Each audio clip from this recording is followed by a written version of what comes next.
नमस्कार मित्रांनो, मी शुभम पवार. मित्रांनो, आता आचारसंहिता लागणार आहेत आणि आचारसंहितेपूर्वीच धडाकेबाज असे 32 शासनाने निर्णय घेतलेले आहेत. कोणाकोणाला यामध्ये फायदा होणार आहे या व्हिडिओमध्ये आपण सविस्तर अशी माहिती घेणार आहे. तर व्हिडिओ नक्की शेवटपर्यंत पहा. चॅनलवरती पहिल्यांदा आला असाल तर चॅनलला सबस्क्राईब करून ठेवा. अशाच महत्त्वपूर्ण व्हिडिओज आणि अपडेट शासन निर्णय तुम्हाला भेटत राहतात. तर चला मित्रांनो, व्हिडिओ सुरू करूयात.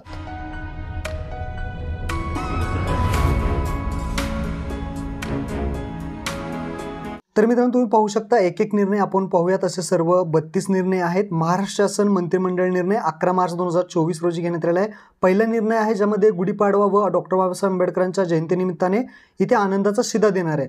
आनंदाचा शिधा म्हणजेच आपल्याला ज्यांच्याकडे रेशन कार्ड धारक आहे त्यांना 1 किलो या प्रमाणात 1 किलो रवा, 1 किलो चणा डाळ, 1 किलो साखर आणि 1 लिटर सोयाबीनचं तेल अशा प्रकारचा हा आनंदाचा शिधा रेशन कार्ड धारकांना मिळणार आहे. सुमारे 1.69 कोटी एवढे रेशन कार्ड धारक आहेत, त्यांना हा आनंदाचा शिधा देण्यात येणार आहे.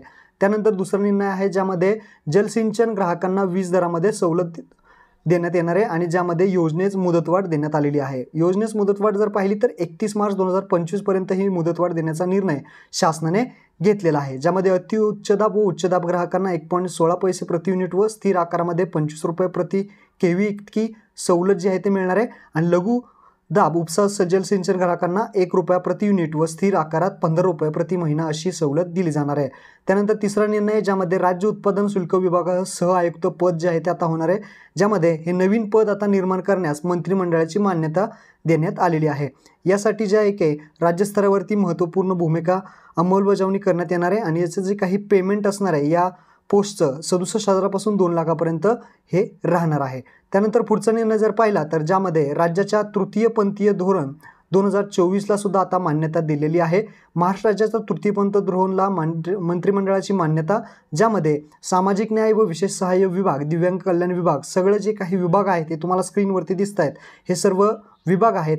याच्यामध्ये या विभागाच्या योजना विहित निकषानुसार पात्र तृतीयपंथांना लाभार्थ्यांना लागू करण्यास सुद्धा मान्यता दिलेली आहे. म्हणजे सगळ्या योजना या तृतीयपंथांना लागू होणार आहेत. त्यानंतर पुढचा निर्णय 75 अपूर्ण सिंचन जे आहेत ते प्रकल्प पूर्ण करण्यात येणार आहेत. ज्यामध्ये पुढील 2 वर्षात पूर्ण होऊ शकतील असे 75 सिंचन प्रकल्प आहेत. यापैकी 5,000 कोटी रुपये अपूर्ण सिंचन प्रकल्पापैकी पहिल्या टप्प्यातील सिंचन प्रकल्प पूर्ण करण्यासाठी, 2,500 कोटी सिंचन प्रकल्पापैकी प्रथम टप्प्यातील कालवे व वितरण प्रणालीसाठी खर्च करण्यात येणार आहे. त्यानंतर पुढचा निर्णय गिरणी कामगारांसाठी महत्त्वपूर्ण निर्णय आहे. ज्यामध्ये आता गिरणी कामगारांसाठी घरकुले दिली जाणार आहेत. बंद पडलेल्या 58 गिरण्यांमधील गिरणी कामगारांना सदनिका म्हणजे घरे देण्याचा मंत्रिमंडळाचा निर्णय आहे. सुमारे 1,500 कोटी रुपये बृहन्मुंबई महानगरपालिकेच्या निधीतून उपलब्ध करून देण्यात आलेले आहेत.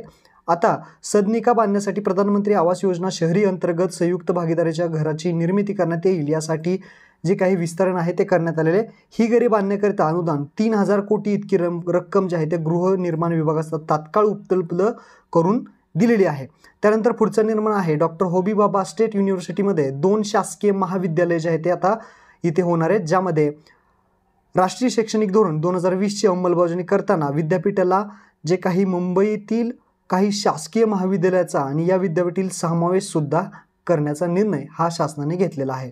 पुढचा निर्णय आहे ज्यामध्ये राज्यातील जिल्ह्यांच्या विकासाला चालना देणार आहे. आता या प्रकल्पाचा अंमलबजावणी कालावधी हा 5 वर्षाचा राहणार आहे आणि हे सर्व जे काही प्रोजेक्ट आहेत ते तुम्हाला स्क्रीनवरती दिसत आहेत, ते सुद्धा तुम्ही स्क्रीनशॉट घेऊन वाचू शकता. त्यानंतर पुढचा निर्णय आहे मंत्रिमंडळ निर्णय ज्यामध्ये जिल्हा बँका संचालकांवरती 2 वर्षात अविश्वास प्रस्ताव आणता येणार नाही असं सुद्धा सांगण्यात आलेलं आहे. जिल्हा मध्यवर्ती सहकारी बँकेच्या संचालनात 2 वर्षाच्या आत अविश्वास प्रस्ताव दाखल करता येणार नाही अशा सहकार विभागाच्या तरतुदीस आज मंत्रिमंडळाने मान्यता सुद्धा दिलेली आहे. 6 महिन्याच्या कालावधीत अविश्वास प्रस्ताव दाखल झाल्यास व्यवस्थापनासाठी पुरेसा कालावधी न मिळाल्यास निर्णय घेण्यास अडचणी निर्माण होतात. त्यामुळे हा निर्णय घेण्यात आलेला आहे. पुढचा निर्णय आहे LLM पदवीधारक न्यायिक अधिकाऱ्यांना 3 आगाऊ वेतनवाढीचा सुद्धा लाभ यामध्ये मिळणार आहे. 1 नोव्हेंबर 1999 किंवा त्यानंतर LLB पदवीसह सेवेत दाखल झालेल्या दिनांकापासून किंवा सेवेत असताना LLM पदवी प्राप्त केलेल्या दिनांकापासून हा लाभ जो आहे तो मिळणार आहे. त्यासाठी 49 लाख एवढ्या खर्चास मान्यता दिलेली आहे. मंत्रिमंडळाने पुढचा पहा 61 अनुदानातील आश्रमशाळेची श्रेणीवाढ करण्यास मान्यता सुद्धा दिलेली आहे. जे काही राज्यातील 61 आदिवासी अनुदानित आश्रमशाळा आहेत त्या श्रेणीवाढ करण्यास मंत्रिमंडळाने मान्यता दिलेली आहे आणि 17 अनुदानित प्राथमिक शाळा त्याच्यामध्ये सुद्धा आहेत. त्यानंतर पुढचा निर्णय जर पाहिला तर त्यामध्ये सारथी संस्थेसाठी अमरावतीतील जमिनीच्या आरक्षणात बदल करण्याचा निर्णय सुद्धा घेतलेला आहे, ज्यामध्ये छत्रपती शाहू महाराज संशोधन प्रशिक्षण व मानस विकास संस्था सारथी यांच्याकडे मागणी करण्यात आलेल्या नवसारी येथील जमिनीवरती क्रीडांगणाचे आरक्षण बदलण्याची मंत्रिमंडळाची जी काही मान्यता आहे ती आता मिळालेली आहे. आता विधी व न्याय विभागाच्या कार्यालयासाठी नवीन इमारतीचे राज्यस्तरीय योजना जी आहे ते करण्यात येणार आहे. या योजनेमध्ये नवीन कार्यालय इमारतीचे बांधकाम, इमारतीची दुरुस्ती व नूतनीकरण देखील करण्यात येणार आहे. आता जर पुढचा निर्णय पाहिला तर औद्योगिक विभागातील नागरिक जमीन कमाल धारणा अन्वये सूट देण्यात आलेल्या जमिनीसाठी अभय योजना ही राहणार आहे. अभय योजना म्हणजेच दिनांक 23 जून 2021 पूर्वी त्या कारणासाठी हस्तांतरण झालेल्या असल्यास त्या केवळ शेवटच्या स्तरांसाठी त्या दिनांकापासून लागू असणारी ही योजना. सदरची रक्कम शासन जमा झाल्यानंतर अशा क्षेत्रात जी इतर रक्कम आहे ती 20च्या नोंदी कमी करण्याचा निर्णय हा शासनाने घेतलेला आहे.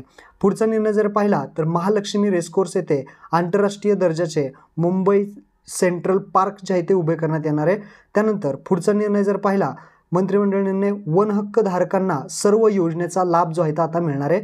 राज्यातील वन हक्क धारकांना सर्व जे काही शासकीय योजना आहे त्याचा लाभ देण्याचा निर्णय घेतलेला आहे. ज्या योजनेचे लाभ वन हक्क धारकाच्या मागणीनुसार वैयक्तिक देणे शक्य आहे अशा योजनेचा लाभ यांना धारकांना देण्यात येणार आहे. आता त्यानंतर पुढचा निर्णय आहे धनगर समाजासह नवी मुंबई येथे भूखंड धनगर समाजासाठी नवीन मुंबई येथे भूखंड घेतल्यात येणारे उपलब्ध करून देण्याचा निर्णय घेतलेला आहे, ज्यामध्ये क्रमांक 46B हा 4000 चौरस मीटरचा आहे. हा भूखंड हा इथे धनगर समाजासाठी फाउंडेशनसाठी इथं भूखंड मिळवण्याची विनंती केली होती आणि त्यासाठीच हा भूखंड समाज फाउंडेशन जे बांधण्यात येईल असं सांगण्यात आलेलं आहे. त्यानंतर पुढचा निर्णय आहे छत्रपती संभाजीनगरला राज्याचे अल्पसंख्याक आयुक्तालय जे आहे ते प्रत्येक जिल्ह्यात अल्पसंख्याक कक्ष जे आहे ते उभारण्यात करण्यात येणार आहे असं सुद्धा सांगण्यात आलेलं आहे. अल्पसंख्याक आयुक्त कार्यासाठी एकूण 36 पदे निर्माण करण्यास सुद्धा मान्यता यामध्ये देण्यात आलेली आहे. यासाठी 8,45,00,000 एवढा निधी तरतुदीसाठी मान्यता दिली आहे. पुढचा निर्णय आहे ज्यामध्ये राज्य उत्पादन शुल्क विभागाचे जे काही वाटोळे आहे जिल्हा सातारा येथे प्रशिक्षण केंद्र राहणार आहे. म्हणजे सातारा जिल्ह्याचे जे काही वाटोळे आहे त्या पाटण तालुक्यामध्ये मौजे वाटोळे येथे राज्य उत्पादन शुल्क विभागाकरिता स्वतंत्र प्रशिक्षण केंद्र जे आहे ते स्थापन करण्यास मान्यता दिलेली आहे. पुढचा निर्णय ज्यामध्ये BDD गाळेधारक व झोपडपट्टीधारक यांना दिलासा देऊन मुद्रांक शुल्क कमी करण्याचा निर्णय घेतलेला आहे.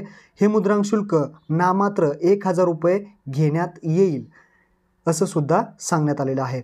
आता यासाठी परिसरातील झोपडपट्टीतील अनिवासी झोपडपट्टी करण्याचा येणाऱ्या पुनर्विकास गाळ्यांसाठी भाडे करारनाम्यावरती आकारवायचे शुल्क नामात्र 1000 रुपये आकारण्यात येणार आहे. हा सुद्धा महत्त्वपूर्ण निर्णय घेतलेला आहे. पुढचं जर पाहिलं ज्यामध्ये MMRDच्या 24,000 कोटीच्या कर्जास सुद्धा मान्यता देण्यात आलेली आहे. पुढचा निर्णय आहे आदिवासी जीवनमान उंचवण्यासाठी रोजगार स्वयंरोजगार योजना ज्या आहेत त्या राहणार आहेत. शबरी आदिवासी वित्त विकास महामंडळामार्फत या 2 योजना राबवण्यात येणार आहेत. त्यासाठी दुसऱ्या योजनेत पुढील 3 वर्षात 60 शेतकरी उत्पादक कंपन्या सुद्धा यामध्ये येणार आहेत आणि एकूण 18,000 आदिवासींना इथे आदिवासी लाभार्थ्यांना लाभ देण्यात येणार आहे. पुढचा निर्णय आहे ज्यामध्ये साहित्यरत्न अण्णाभाऊ साठे यांचे घाटकोपरला आंतरराष्ट्रीय स्मारक आता उभारण्यात येणार आहे. या स्मारकासाठी 305,62,29,173 इतका खर्च येणार आहे आणि त्यासाठी इथे मंजुरी मिळाली आहे. पुढचं आहे ज्यामध्ये अयोध्या येथे महाराष्ट्र भवनासाठी भूखंड म्हणजे जागा उपलब्ध करून दिली आहे, ज्यामध्ये याची किंमत 37,14,00,000 इतकी आहे. 9,420.55 चौरस मीटर एवढी जागा जी आहे ते राहणार आहे. पुढचा निर्णय आहे नजूल जमिनीसाठी विशेष अभय योजना राहणार आहे. ही नागपूर व अमरावती विभागासाठी राहणार आहे. त्यात 31 जुलै 2025 पर्यंत ही अभय योजना लागू करण्याचा निर्णय सुद्धा घेतलेला आहे. आता पुढचा निर्णय खाजगी मान्यताप्राप्त शाळांतील कर्मचाऱ्यांना प्रगती योजना आश्वासित प्रगती योजना हे जे आहे ते योजना राबवण्यात येणार आहे, ज्यामध्ये अनुदानित शाळांमध्ये शिक्षक कर्मचाऱ्यांना 1994 पासून कालबद्ध पद्धतीने दिली जाते. 53,43,00,000 या खर्चास सुद्धा मान्यता देण्यात आलेली आहे. बाकीची माहिती सुद्धा तुम्ही इथे स्क्रीनवरती याचा स्क्रीनशॉट घेऊन वाचू शकता. MMRDला KFLSS डब्ल्यू कडून कर्ज घेण्यास सुद्धा मान्यता देण्यात आलेली आहे. पुढचा निर्णय आहे ज्यामध्ये यंत्रमागांना अतिरिक्त वीज सवलत लागू झालेली आहे. यंत्रमागांना करण्यात जो निर्णय आहे तो 27 HP अश्वशक्तीपेक्षा जास्त पण 201 HP पेक्षा कमी जोडबार असलेल्या यंत्रमागांना प्रति युनिट 75 पैसे अतिरिक्त वीज सवलत जी आहे ते आता मिळणार आहे. ज्यामध्ये 27 पेक्षा कमी जोडबार असलेल्या यंत्रमागांना प्रति युनिट 1 रुपये अतिरिक्त वीज सवलत मिळणार आहे. आता पुढचा निर्णय पहा. पिंपरी चिंचवडमधील शेतकऱ्यांना 6.25% दराने जमीन परतावा आता मिळणार आहे. पिंपरी चिंचवड नवनगर विकास प्राधिकरणातील संपादित करण्यात आलेल्या जमिनीकरता संबंधित जमीन मालकाला 6.25 प्रमाणे जमीन परतावा करण्यास इथे मान्यता दिलेली आहे. आता पुढचा निर्णय ज्यामध्ये पुणे मेट्रोच्या 3756 कोटीच्या कामांना आता मंजुरी दिलेली आहे आणि भरपूर असा मेट्रोसाठी खर्च सुद्धा करण्यात येणार आहे. ही माहिती तुम्ही इथे वाचू शकता. पुढचा निर्णय आहे GST मध्ये आता नवीन 522 पदांना मान्यता दिलेली आहे. 522 पदे यामध्ये ॲड करण्यात येणार आहे, ज्यामध्ये वस्तू व सेवा कर विभागात 12,259 पदांच्या सुधारित आकृतीबंदीला सुद्धा देखील मान्यता देण्यात आलेली आहे. राज्यात एकूण महसुलात GSTचा हिस्सा 68% आहे आणि विभागाची पूर्णता करण्यासाठी गरज पाहता हा निर्णय घेण्यात आलेला आहे. पुढचा निर्णय आहे ज्यामध्ये हा शेवटचा निर्णय. शासकीय दस्तऐवजावरती आईचं नाव बंधनकारक आहे. शासकीय दस्तऐवजामध्ये आईच्या नावाचा समावेश वेगळ्या स्तंभामध्ये न दर्शवता आता उमेदवाराचं नाव अगोदर येईल, त्यानंतर आईचं नाव येईल, त्यानंतर वडिलांचं नाव येईल आणि त्यानंतर आडनाव येईल. अशा पद्धतीने हा जो निर्णय आहे तो 1 मे 2024 रोजी व त्यानंतर जन्मलेली जी काही बालके असतील, मुलं मुली असतील, 1 मे 2024 नंतर हा निर्णय जो आहे तो लागू होणार आहे. आणि अशा पद्धतीने हे 32 जे काही निर्णय आहेत ते शासनाने घेतलेले आहेत. महत्त्वपूर्ण व्हिडिओ होता. आपल्या मित्रांना शेअर करा. धन्यवाद.